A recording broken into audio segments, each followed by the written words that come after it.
To be with you today. You too. How can I help? So I am a dentist, just graduated in May, and I have had $300,000 in student loans. Thankfully, I am part of the NHSC loan repayment program, so I was able to put $30,000 on it, this month. However, my husband just started physical therapy school, and he's obviously accruing debt. So I'm just trying to figure out, we're in obviously baby step 2, so just trying to figure out whether I should just try and hit mine or should I be thinking about some of his interest since his loan is lower, just trying to figure out what's the best way to do this. So NHSB, what'd you say? National Health Service Corps. Mm-hmm. Okay. So that's just working in an underserved area doing dentistry, and I get $30,000 a year for 4 years towards my loans. Mm-hmm. Okay. Mm-hmm. And what are you making? I make $125,000 a year. Okay. Or just, yeah. Okay. And you have $300,000. Yeah. So right now it's $277. Oh, okay. I just paid some this month. And he has how much?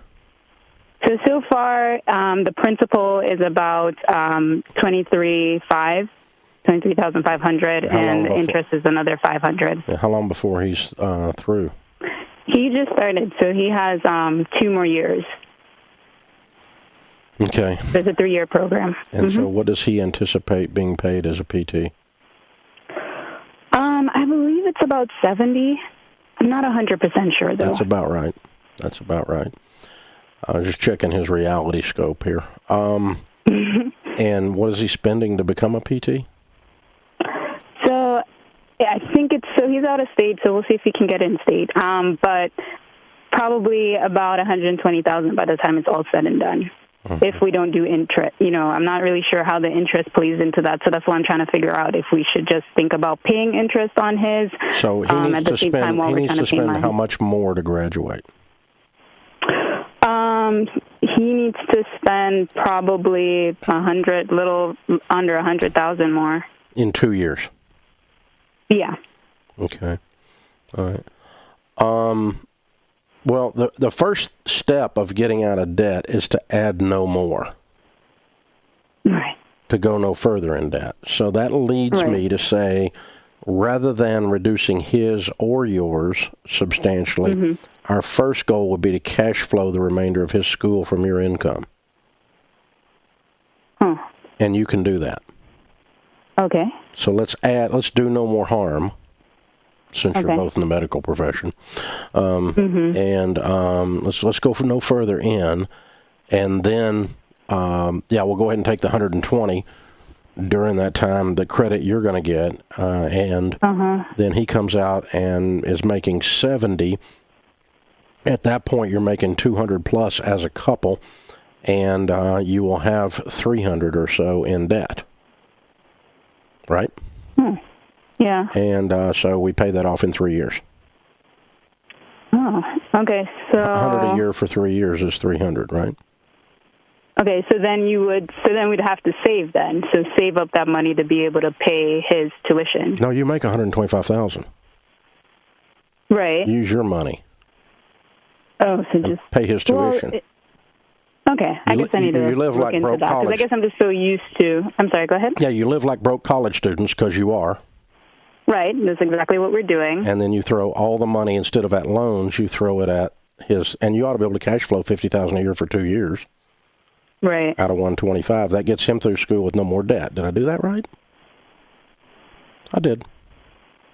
So 50 a year out of your 125 gets him through to school. He's got 23. You got 277. That's 300 in loans that are just sitting there during that time. I mean, they're not just sitting there. You're paying something on them. You're required to pay something. Right. So so through the government program, I'm going to have to put the other $90,000 to that. Yeah. Oh, to get your match, you do. Yeah, so I have to. So that $90,000 that comes from the government, I'll have to put that straight to my loans. Sure, but that's not included. That's not included in your $125,000 income, though. Right, that's not Okay. including that. Yeah. Right, absolutely. Yeah. So you just take the government money. You're just saying, the government money is irrelevant. On all my you payments. can't do anything with it except throw it on your loan. So by the way, Right, during this 2 years, you're going to get another 60, and so you're not really going to have to pay off 300. You're only going to pay off 240. Right. Okay. So when he gets out, both of you together are making. If he makes 70 and you make 130, that's 200. And when he's out, and that's 2 years from now, and you've got $240,000 worth of debt, making $200,000 a year. If you're not debt free in 2 years, something's seriously wrong. Okay. Or 2.5 years, So we're talking about less than 5 years. You're 100% debt free. But the first step is add no more debt. Do no more harm. Cash flow his. And you know what that's going to do? It's going to make you look at where he's going to school and how much you pay for a PT to get a degree. $70,000 a year job that you pay $150,000 for the opportunity to do. Just the math on it is not a great deal. So I'd want to spend less than that to be a PT personally. But you just look at it. I'm not telling you have to stop his career field. That's not it. But this idea that it's always worth it because it's in the medical profession is just not true. I mean, you spend $150,000 to get a $70,000